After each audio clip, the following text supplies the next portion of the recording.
Hey there, I'm Jessica, and this is Bookshelf to Big Screen. Today, I'm talking about the graphic novel The Umbrella Academy by Gerard and Gabriel and the 2019 series adaptation. There are currently 2 seasons of the show, and there's a lot of information to cover, so I'll be breaking it up into parts, starting with the first 5 episodes in season 1. Real quick, if you want to avoid any spoilers, watch for this. I'll have it up during any revealing parts, and in the event that you want to wait and read or watch for yourself, you can just skip forward until it's gone. The story is about 7 kids with superpowers who are adopted by an eccentric old rich guy who turned them into a crime-fighting team called the Umbrella Academy. The show actually keeps a lot of the same story from the comics, but it's not exactly in the same order. Various information from Volume 1, Apocalypse Suite, Volume 2, Dallas, and Volume 3, Hotel Oblivion, make it into Season 1. So I'll try to be clear about where in the comments I'm referencing when I'm talking about it. The show starts with the day 43 previously not pregnant women spontaneously give birth. We're introduced to Reginald Hargreaves, who tries to adopt as many of these babies as he can. He gets 7. We fast forward to today, where the kids have all grown up and are on their own. We see Vanya, number 7, playing the violin. Then Luther, number 1, wakes up and we see him on the moon. Diego, number 2, is still fighting crime, but on his own. Allison, number 3, has become a movie star. Klaus, number 4, is getting out of rehab, but goes straight to a dealer to get high again. No mention of numbers 5 or 6 yet. They all get word that their dad has died and head home. In the comic, everything looks a bit different. There's a lot of supernatural stuff and the world is full of supervillains, so naturally the show doesn't look exactly the same. But I think they kept the important parts. The introduction of the story is basically the same, minus the timeline details. The 7 also have code names that are not used in the show. Space Boy, the Kraken, the Rumor, the Seance, the Boy. Later in the books, we find out number 6 was called the Horror, and we'll come back to number 7's code name. Also, Hargreaves doesn't let the kids call him Dad. He makes them call him Mr. Monocle. In the show, when Vanya shows up, Diego tells her she shouldn't be there after having written a book about her life as number 7. Luther suspects foul play in his dad's death because his monocle is missing. Later, Diego finds the monocle within their mom's things and throws it away, thinking that he needs to protect her and nothing else really happens with the monocle. Diego gives Luther the coroner report showing him it says Hargreaves died from a heart attack. In the comic, Diego also tells Vanya that she should leave, but it's while they're fighting a supervillain's henchmen who've been activated because the Umbrella Academy has reassembled. He's incredibly cold to her, and later we find out it's because he was in love with her.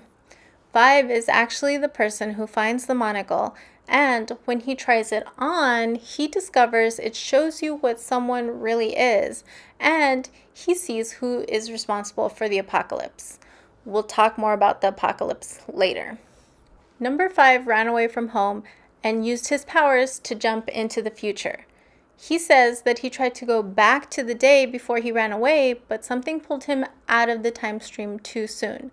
Luther thinks it was Hargreaves' death, but 5 says he arrived after he died. It's here that Diego seems to be the one suspicious about Hargreaves' death. He still got the autopsy report saying that it was a heart attack, but it sounds like he still thinks it was foul play.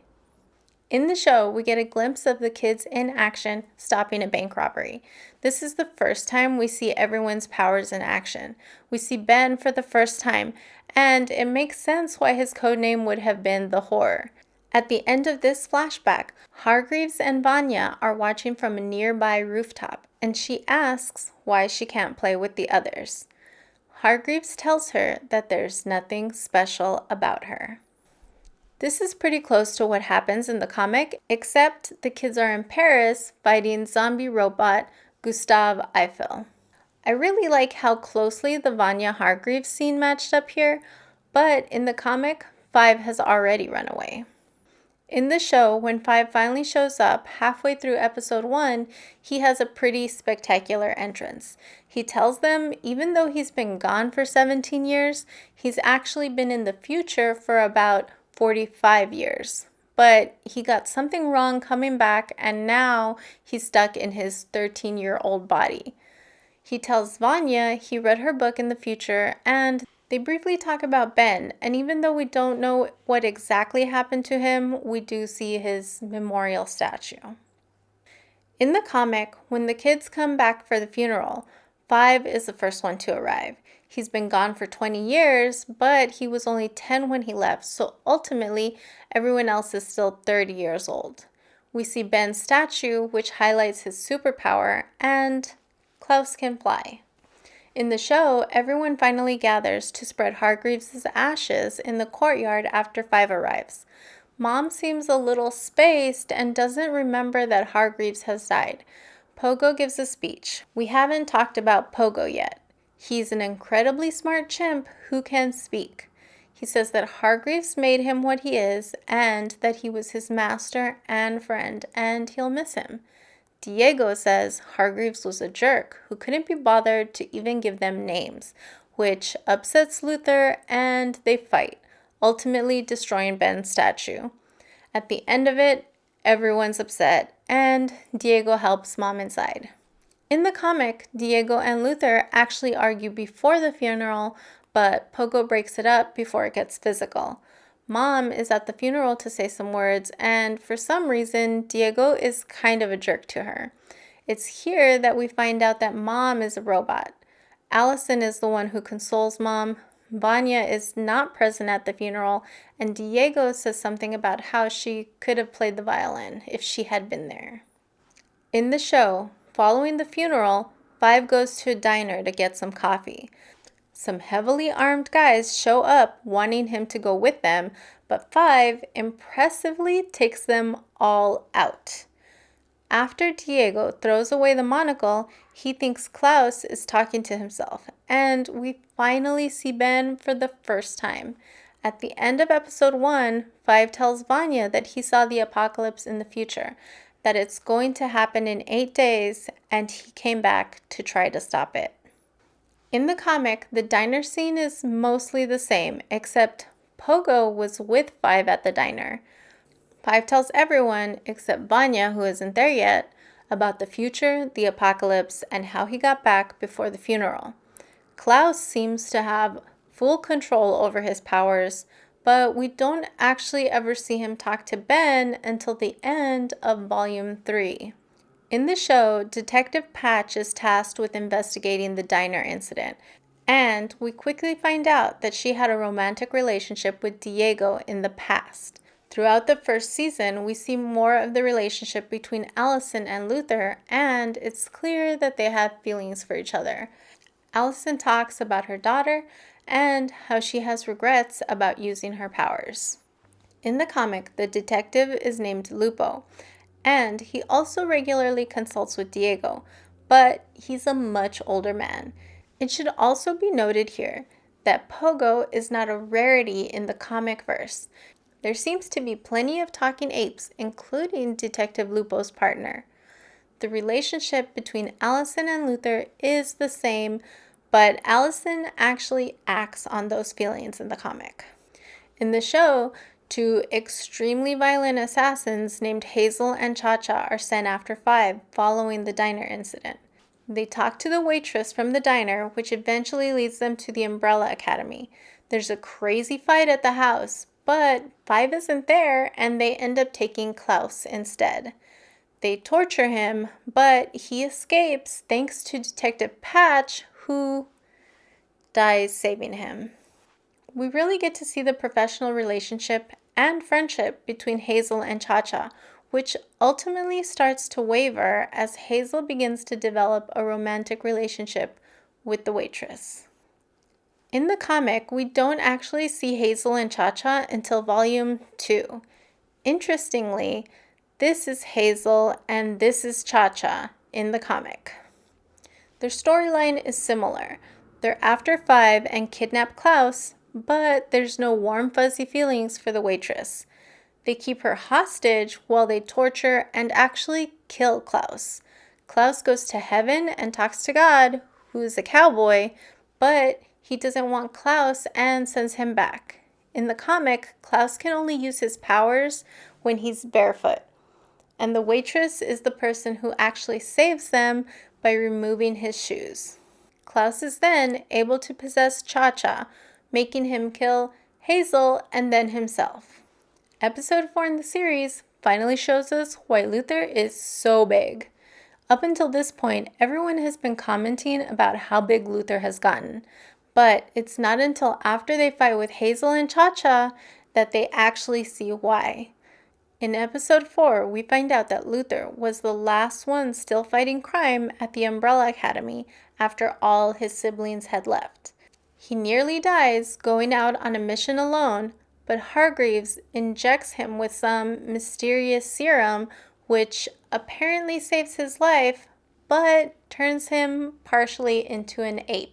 In the comic, Luther only has his human head as an adult, and he doesn't wear pants or a shirt, so we get to see this right away.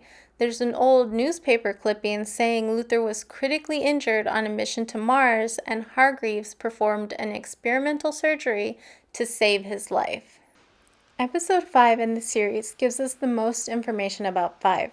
We see him go through years alone in the future, accompanied only by a mannequin he calls Dolores, until the handler appears.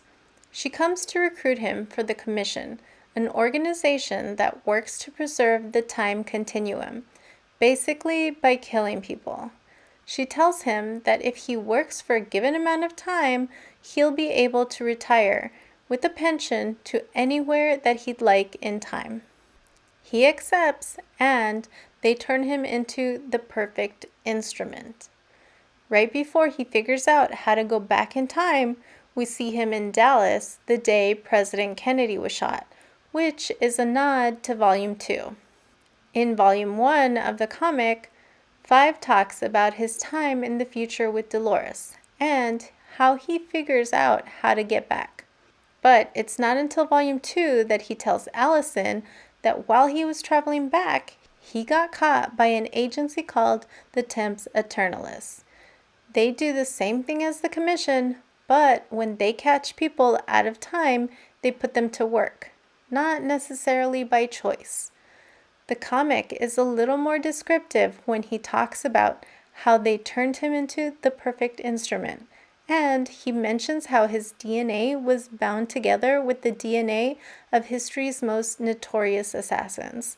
This, combined with his time-traveling ability, made him the best in the agency. That brings us to the end of Episode 5 in Season 1 of the Umbrella Academy. There are a few things from these first 5 episodes that I haven't talked about yet, but we'll get to them in my next video, where I tackle the second half of Season 1. I've included links to the books and the series in the description below, so definitely go check that out if you haven't yet, and give me your thoughts in the comments. I hope you enjoyed this recap, and if you did, please click like. And be sure to click subscribe and turn on notifications to watch the rest of the Umbrella Academy Season 1 and Season 2 recaps as soon as they're available. Thanks for watching.